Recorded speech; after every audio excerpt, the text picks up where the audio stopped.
उत्तराखंड के देहरादून में सचिवालय स्थित मुख्यमंत्री कार्यालय में लगी आग। आग लगने से मचा हड़कंप। सचिवालय सुरक्षा में तैनात कर्मचारियों ने सूझबूझ से पाया आग पर काबू।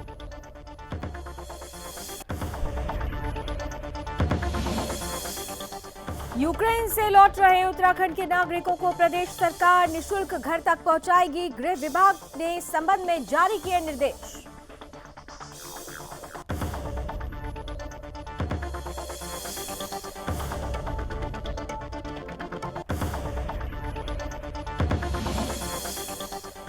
उत्तराखंड कांग्रेस के प्रतिनिधिमंडल ने मुख्य निर्वाचन अधिकारी से मुलाकात कर सौंपा ज्ञापन। कांग्रेस उपाध्यक्ष ज्योत सिंह बिष्ट ने बीजेपी पर आचार संहिता उल्लंघन का लगाया आरोप।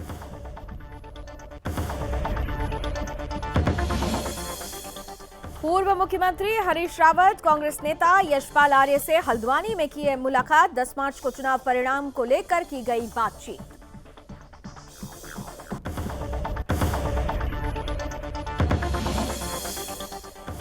और हल्द्वानी शहर में बढ़ रही लगातार वाहन चोरी को लेकर पुलिस लगातार सख्त। पुलिस ने वन भूलपुरा और हल्द्वानी थाने क्षेत्र में लगातार हो रही वाहन चोरियों का खुलासा करते हुए कई आरोपियों को किया गिरफ्तार।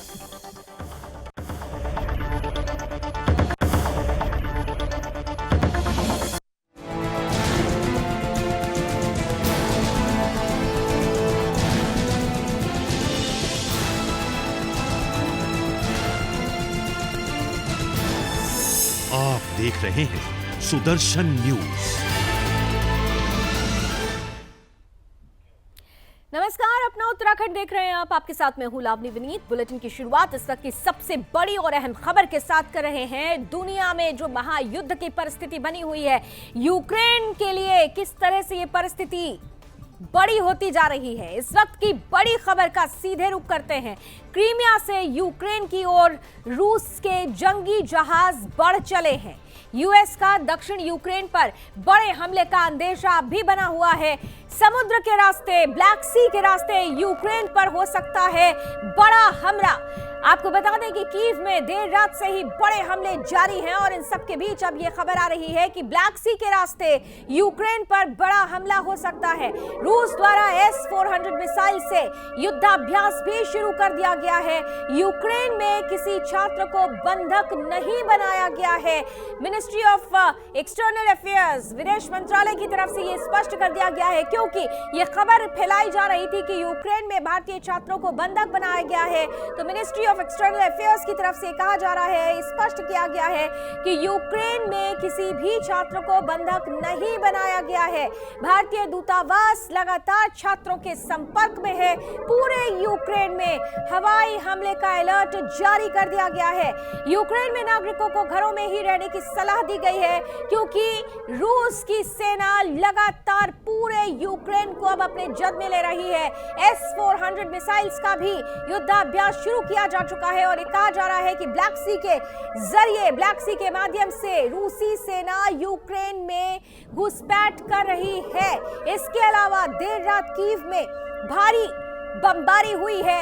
2 बड़ी बमबारी में 7 लोगों की मौत की भी खबर आई है। इन सब के बीच भारतीय छात्रों की सुरक्षा को लेकर हर कोई चिंतित है और मिनिस्ट्री ऑफ एक्सटर्नल अफेयर्स, विदेश मंत्रालय की तरफ से स्पष्ट कर दिया गया है कि यूक्रेन में किसी भी छात्र को बंधक नहीं बनाया गया है। भारतीय दूतावास लगातार छात्रों के संपर्क में है और यह भी खबर है कि आज देर रात तक 4,500 भारतीयों को वतन वापसी के लिए ऑपरेशन गंगा के तहत एक बड़ा कदम उठाया जाने वाला है। तो यूक्रेन और रूस के बीच में द्वंद्व और उस द्वंद्व से जुड़ी हुई हर एक खबर को लेकर हम आपके बीच उपस्थित होते रहेंगे। और अब आइए बात उत्तराखंड की कर लेते हैं।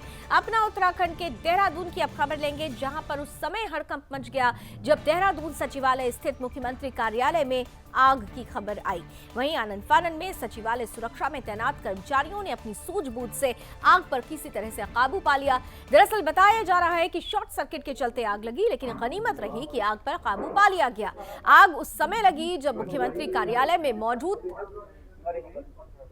थे मुख्यमंत्री भी कार्यालय में उस वक्त मौजूद थे और वहीं अपर मुख्य सचिव आनंद वर्धन ने कहा कि सुरक्षा कर्मियों की तत्परता से बड़ी घटना होने से टल गई है। हालांकि अधिकारियों ने मामले की जांच के आदेश दे दिए हैं।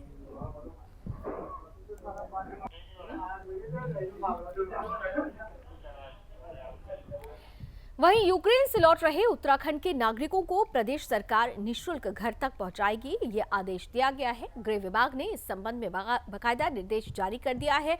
नई दिल्ली स्थित स्थानिक आयुक्त कार्यालय को इस संबंध में व्यवस्था करने को कहा गया है। दरअसल यूक्रेन में फंसे छात्रों और अन्य नागरिकों के बारे में सूचनाएं जुटाने के लिए व्हाट्सएप ग्रुप भी बनाए गए हैं।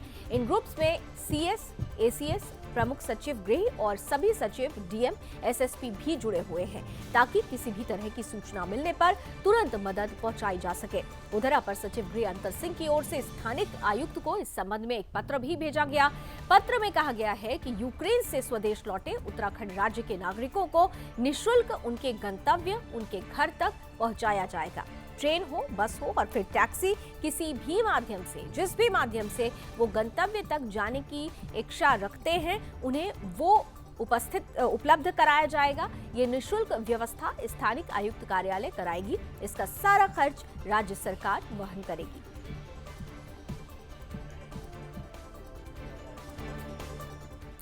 वहीं उत्तराखंड कांग्रेस के प्रतिनिधि मंडल ने मुख्य निर्वाचन अधिकारी से मुलाकात कर ज्ञापन सौंपा। प्रतिनिधि मंडल का नेतृत्व कर रहे कांग्रेस उपाध्यक्ष जोत सिंह बिष्ट का आरोप है कि 5 राज्यों में चुनावी आचार संहिता प्रभावी है। वहीं उत्तराखंड प्रदेश में मतदान के बाद पोस्टल बैलेट के माध्यम से मतदान हो रहा है, लेकिन वहीं समाचार पत्रों के माध्यम से प्रधानमंत्री नरेंद्र मोदी का पूरे पेज में बयान छापा जा रहा है, जिसमें भाजपा का चुनाव चिन्ह भी है, जिसको सीधे तौर पर आचार संहिता उल्लंघन का मामला मानते हुए निर्वाचन आयोग से शिकायत की गई है। दूसरी तरफ मुख्य निर्वाचन अधिकारी सौजन्या का कहना है कि ज्ञापन उनको सौंपा गया, जिसका संज्ञान लेकर उच्च अधिकारियों को इसे भेजा जाएगा।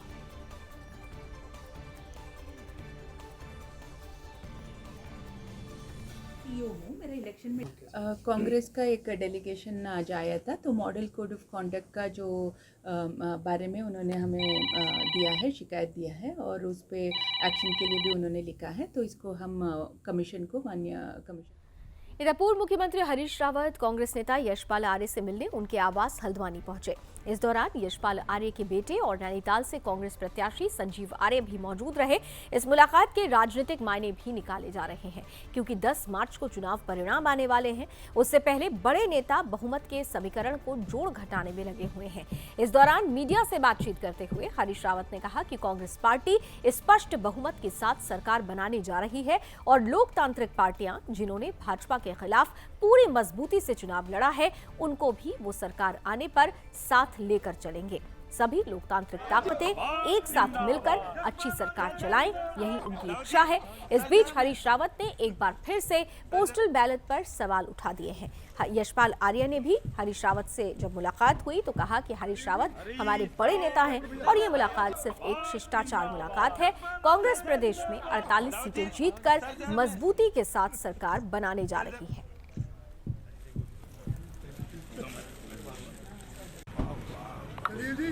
सूचना बड़ी चिंताजनक है, क्योंकि ये लोगों के अधिकार का भी सवाल।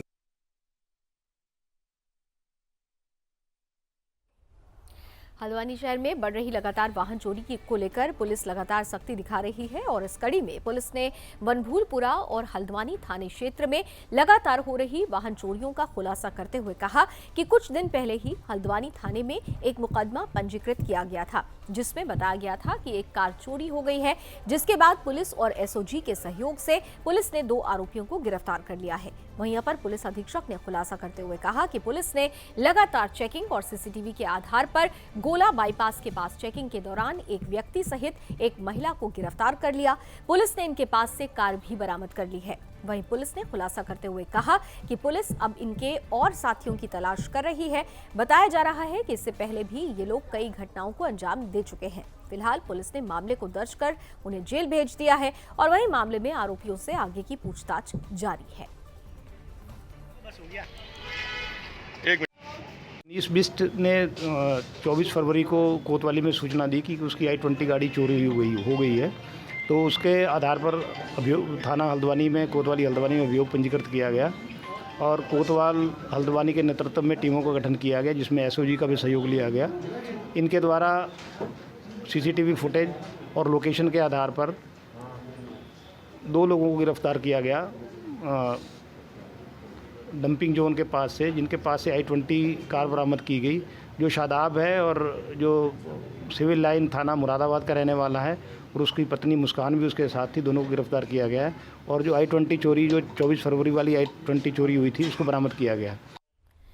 इधर यूक्रेन और रूस के बीच जारी जंग में कई भारतीय छात्र और नागरिक यूक्रेन में फंसे हुए हैं, जिसके लिए सरकार की तरफ से नागरिकों को सुरक्षित वापस लाने के लिए लगातार प्रयास जारी है।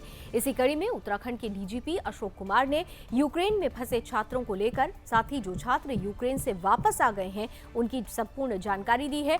उत्तराखंड के डीजीपी अशोक कुमार ने कहा कि उत्तराखंड के कुल 286 नागरिक यूक्रेन में थे। कंट्रोल रूम में सुबह तक आई सूचना के अनुसार इनमें से 63 लोग वापस आ चुके हैं, यानी 286 में से 63 लोगों की सकुशल वतन वापसी हो चुकी है। बाकी सभी यूक्रेन में फंसे नागरिकों को सकुशल वापस लाने के लिए सरकार की तरफ से प्रयास जारी है। जारी किए गए हैं, उनके द्वारा लगातार पब्लिक से संपर्क करके जो सूचना इकट्ठी की गई है उसके देखिए, जो हमारे यहाँ कंट्रोल रूम के नंबर जारी किए गए हैं उनके द्वारा लगातार पब्लिक से संपर्क करके जो सूचना इकट्ठी की गई है उसके हिसाब से कुल 286 भारतीय उत्तराखंड के नागरिक जो हैं थे, जो यूक्रेन में थे। और अभी आज प्रातः तक की सूचना के अनुसार जो कंट्रोल रूम्स में आई हैं 63 लोग इनमें से वापस आ। इधर यूक्रेन से अब तक उत्तराखंड के कुल 76 विद्यार्थी सकुशल वापस आ चुके हैं। प्रदेश के 282 लोग यूक्रेन और उसके आसपास के देशों में फंसे हुए हैं। यूक्रेन में फंसे छात्रों के सकुशल वापसी के लिए केंद्र और प्रदेश सरकार की ओर से प्रयास तेज कर दिए गए हैं। यूक्रेन से विभिन्न विमानों से अब तक उत्तराखंड के 74 छात्र अपने देश वापस आ चुके हैं और इसी कड़ी में DM doctor R Rajesh Kumar ने देहरादून कारगी चौक स्थित यूक्रेन में फंसे छात्र समृद्धि और विनायक थपलियाल के आवास पर मुलाकात वो करने के लिए पहुंचे, जहां उन्होंने उत्तराखंड से छात्रों के परिजनों से मुलाकात कर उन्हें छात्रों की जल्द भारत वापस लाने की बात कही।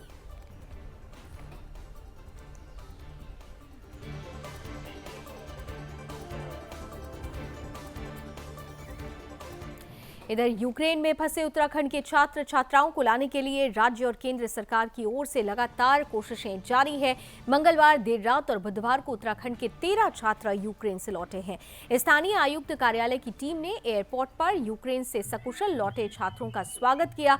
अब तक 53 छात्र वापस आ चुके हैं, जबकि सरकार को 282 छात्रों और अन्य लोगों की सूचना प्राप्त हो चुकी है। शासन की ओर से जारी सूचना के अनुसार देहरादून की ईशा रावत, हरिद्वार के मोहम्मद अनस, नैनीताल की शैली त्रिपाठी के साथ ही पिथौरागढ़ की तनुश्री पांडे मंगलवार देर रात नई दिल्ली पहुंची। बुधवार के सुबह 9 बजे छात्र पहुंचे हैं और इनमें हरिद्वार की कंचन, मानसी, टिहरी से स्नेहा पांडे, शौर्य, मोहम्मद आबिद और चंपावत से ओसीन, उधम सिंह नगर से शावेद अली और ऋतिक राजपूत उत्तराखंड लौट आए हैं। वहीं यूक्रेन में फंसे और भी नागरिकों को सकुशल वापस लाए जाने के लिए सरकार लगातार प्रयासरत है।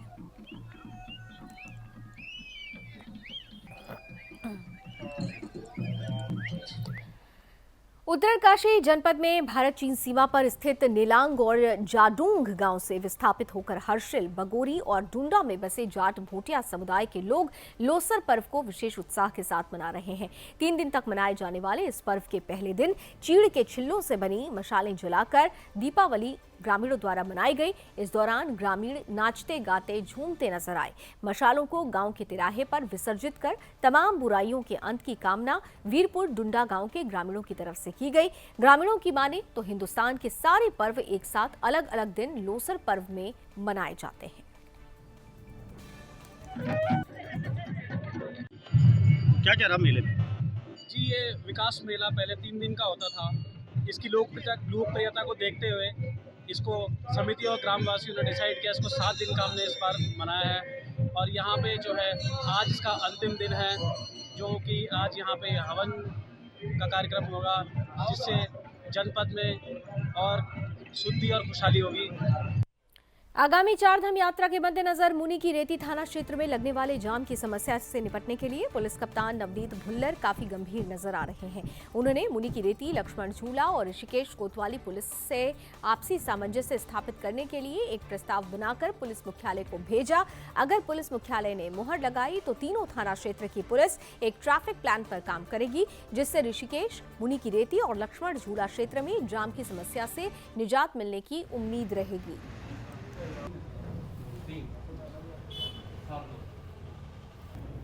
इसमें सभी कर्मचारियों का सम्मेलन लिया गया, उनसे उनकी व्यक्तिगत सामूहिक समस्याओं के बारे में पूछा गया। इसके अतिरिक्त इनके जो थाने में विवेचनाएं हैं, मालखाना है और अभिलेख हैं, CCTNS है, इनके किस तरीके का काम चल रहा है इसमें, इस तरीके ये जो है इस बारे में अभी मैं जानकारी कर रहा हूँ। इसके अतिरिक्त चारधाम यात्रा शुरू होने वाली है, उसकी तैयारियाँ ट्रैफिक के लिए विशेष रूप से फोकस करने हेतु और इसके अतिरिक्त रात्रि गश्त और अपने चौकी और थाने के कर्मचारी उनको आपदा के लिहाज से तैयार रहने के लिए और पुरानी विवेचनाएं जो 2021 की अब तफ्तीशें हैं उनको शीघ्र अतिशीघ्र समाप्त करने के लिए गुणदोष के आधार पर निर्देशित किया गया है। जनपद पौड़ी जिले के सतपुली तहसील में नाबालिग युवती के साथ छेड़खानी का मामला सामने आया है। छेड़खानी करने वाला व्यक्ति युवती के गांव का ही बताया जा रहा है। वहीं राजस्व पुलिस ने मामला दर्ज कर मामले की जांच शुरू कर दी है। बताया जा रहा है कि सतपुली में 15 साल की नाबालिग लड़की के साथ उसी के गांव के एक व्यक्ति ने छेड़छाड़ की।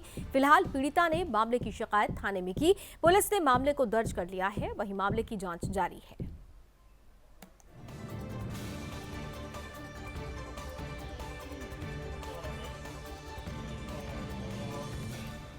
इधर रूस यूक्रेन जंग में जारी है। वहीं रूस यूक्रेन की लड़ाई में कई भारतीय छात्र यूक्रेन में अभी फंसे हुए हैं। इसे लेकर भारत सरकार के प्रयास के बाद कई छात्रों को यूक्रेन से सकुशल भारत वापस लाया गया, जबकि अभी भी भारतीय छात्र वहां फंसे हुए हैं, जिसके लिए सरकार प्रयासरत है।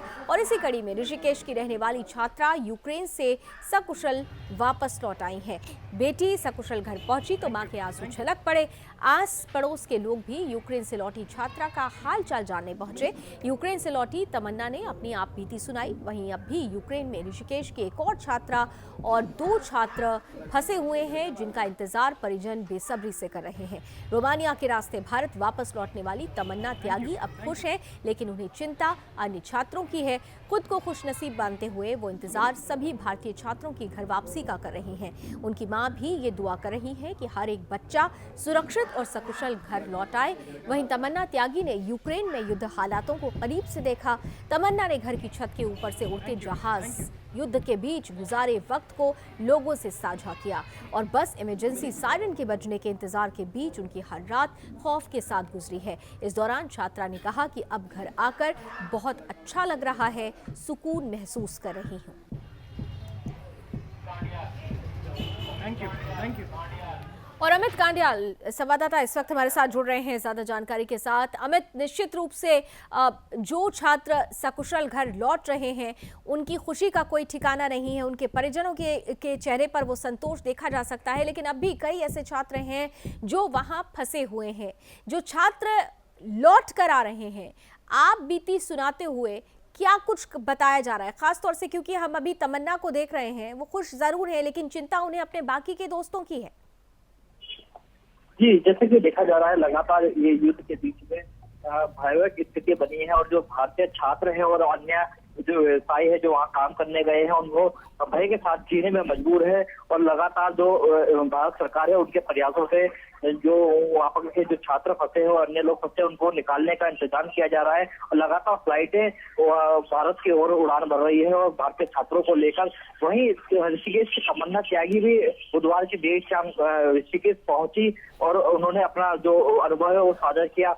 उन्होंने कहा है कि काफी भयावह मंजर है वहाँ का, कि काफी दिक्कतों का सामना झेलना पड़ रहा है वहाँ रहने वाले भारतीयों को, लेकिन भारत सरकार की तरफ से जिस तरीके से सहायता की जा रही है, मदद पहुंचाई जा रही है, यही कारण है कि वो आज अपने घर अपने परिवार के पास सकुशल पहुंचे हैं और उसमें भारत सरकार और विशेषकर प्रधानमंत्री नरेंद्र मोदी का आभार जताया है। उन्होंने कहा है कि हमारी सरकार की वजह से आज हम सकुशल अपने परिवार के पास है। वहीं परिवारजनों से भी आंसू छलका है और उन्होंने कहा कि आज हमारा बच्चा हमारे पास पहुंची है। और साथ ही उन्होंने कामना की कि जो अन्य छात्र छात्राएं वहाँ पर अभी मौजूद है और बचे हुए हैं, उनको भी जल्द वापस लाया जाए। ऋषिकेश के कुछ और छात्र हैं जो वहाँ फंसे हुए हैं, उनके बारे में जानकारी मिल पाई है अभी तक? जी, ऋषिकेश के अभी कई छात्र हैं, कम से कम 5-7 छात्र ऐसे हैं जो अभी कुछ तो रास्ते में हैं और कुछ अभी वर्णन है जो जिन्होंने उड़ान नहीं भरी है और उनके परिजन भी लगातार विदेश मंत्रालय के संपर्क में है। और जो स्थानीय प्रशासन है वो भी जोर तरीके से अपनी तैयारियों में लगा है कि किस तरीके से उनको लिस्टलाइज किया जाए और उनके साथ उनकी जो सूची है वो विदेश मंत्रालय को भेजी जाए। लगातार स्थानीय प्रशासन इस चीज को लेकर मुस्तैद है और स्थानीय प्रशासन जो लोग घर लौट रहे हैं उनसे भी हालचाल जानने पहुंच रहा है कि किस तरीके से कोई दिक्कत का सामना तो नहीं करना पड़ रहा है। साथ ही उनसे फीडबैक भी ले रहा है कि किस तरीके की दिक्कतें हो रही है, उनको सुधारने के लिए प्रशासन आगे की तैयारी करेगा।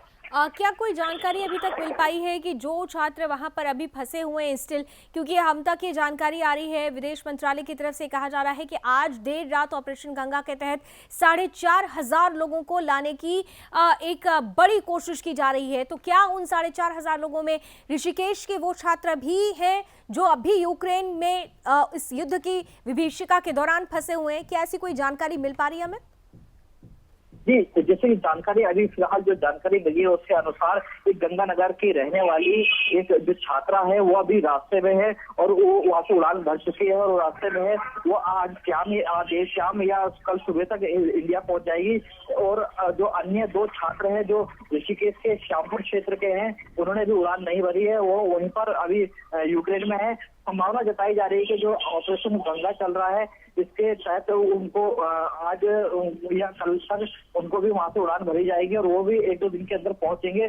सरकार पर जो छात्र छात्राएं और अन्य लोग हैं जो छात्र छात्राओं के परिजन हैं वो काफी विश्वास जता रहे हैं इस चीज को लेकर कि जो सरकार है वो सकुशल हमारे बच्चों को घर तक पहुंचाएगी। तो सरकार पर ही सबकी निगाहें टिकी है किस तरीके से हमारे बच्चे सकुशल। अमित, ऋषिकेश में भी बाकायदा एक कंट्रोल रूम बनाया गया है जो ऋषिकेश का जो लोकल एडमिनिस्ट्रेशन है वो स्टेट एडमिनिस्ट्रेशन के साथ और सेंट्रल एडमिनिस्ट्रेशन के साथ मिलकर इन बच्चों को वापस लाने की एक बड़ी कोशिश कर रहा है। जो सरकार है लगातार केंद्र और राज्य सरकारें भी समन्वय स्थापित कर रही हैं।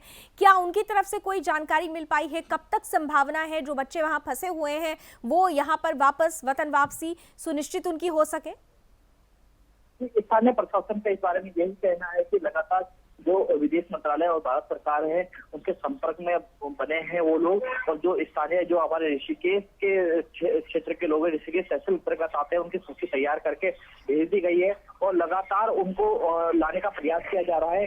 कुछ ही 2-4 जो छात्र बच्चे हैं उनको भी जल्द लाने का आश्वासन प्रशासन के द्वारा दिया जा रहा है और वह प्रशासन का कहना है कि सकुशल सभी छात्र छात्रा और अन्य जो वहाँ पर काम करने गए हैं भारतीय उनको सकुशल ऋषिकेश वापस लाया जाएगा। चलिए, बहुत बहुत धन्यवाद अमित इस पूरी जानकारी के लिए। तो वो छात्र जो घर वापस लौट आए हैं, तमन्ना जैसे छात्र, वो खुश हैं, संतोष है उनके परिवार वालों को, लेकिन चिंता है उन छात्रों की, उन छात्राओं की, उन बच्चों की, उन लोगों की जो अभी यूक्रेन में फंसे हुए हैं। जबकि इन सब के बीच सरकार की तरफ से, केंद्र सरकार और राज्य सरकार के समन्वय से लगातार उन बच्चों को वतन वापसी कराने के लिए एक लंबी कोशिश की जा रही है, एक लंबी संरचना तैयार की जा रही है, एक स्ट्रैटेजी तैयार की गई है और इसी के तहत ऑपरेशन गंगा की शुरुआत हुई। और ये कहा जा रहा है कि आज रात के देर रात तक 4,500 जो भारतीय हैं उनको एक साथ भारत वतन वापसी सकुशल लाने के लिए एक बड़ी पहल की जाएगी और संभावना है कि ऐसे में जो उत्तराखंड के बच्चे अभी फिलहाल वहां फंसे हुए हैं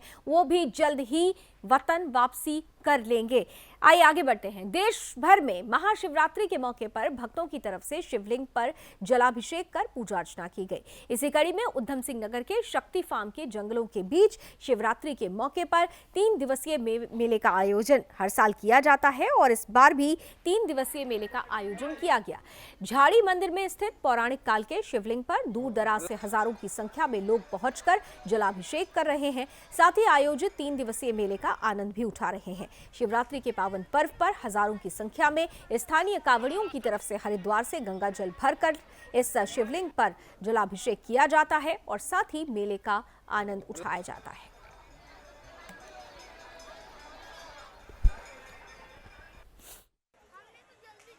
पौराणिक मंदिर है, जो इस मंदिर के पीछे जो कहानी है, जो यहाँ के मूल रूप से जो हमारे थारू भोक्ता लोग हैं, उन्हीं के जुबानी जो कहानी है कि ये डाकू सुल्ताना के से भी पहले के समय से ये यहाँ जो है बाबा भोलेनाथ का जो है भोलेनाथ यहाँ विराजमान करते हैं।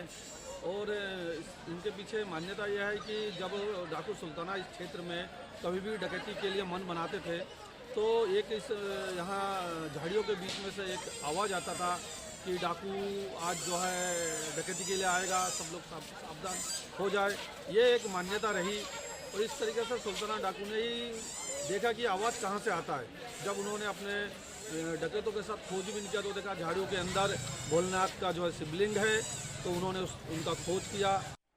इधर हरिद्वार के गंगा किनारे दो लोगों के लड़ने का वीडियो सोशल मीडिया पर खूब वायरल हो रहा है। वीडियो हर की पौड़ी गंगा किनारे सुभाष घाट के पास का बताया जा रहा है, जिसमें दो लोग आपस में लड़ रहे हैं और एक दूसरे को मार रहे हैं। प्रत्यक्षदर्शियों ने लड़ने वाले दोनों लोगों का वीडियो बनाकर सोशल मीडिया पर वायरल कर दिया।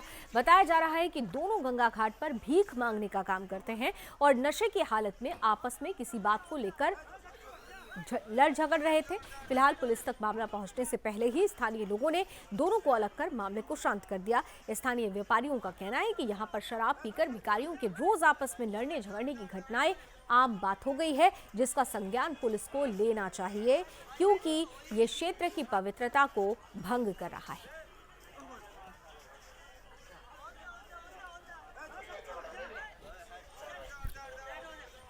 इधर नशाखोरी पर लगाम लगाने के लिए पुलिस प्रशासन की तरफ से पहल की जा रही है। पुलिस प्रशासन की तरफ से युवाओं को नशे से दूर करने के लिए अभियान चलाया जा रहा है। इसी कड़ी में उत्तरकाशी में पुलिस प्रशासन की तरफ से एसपी के नेतृत्व में युवाओं को नशे के जंजाल से बचाने के लिए नशा मुक्त उत्तरकाशी अभियान चलाया जा रहा है, जिसके तहत पुलिस प्रशासन की तरफ से अभियान चलाकर आम जनता और युवाओं को जागरूक किया जा रहा है।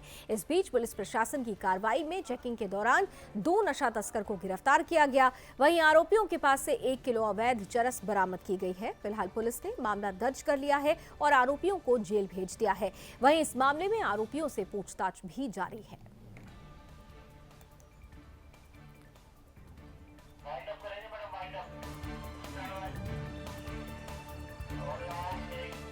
और चलिए इसी के साथ अपना उत्तराखंड में अभी बस इतना ही, लेकिन देश और दुनिया की तमाम खबरों के लिए आप जुड़े रहिए सुदर्शन न्यूज के साथ। जय हिंद।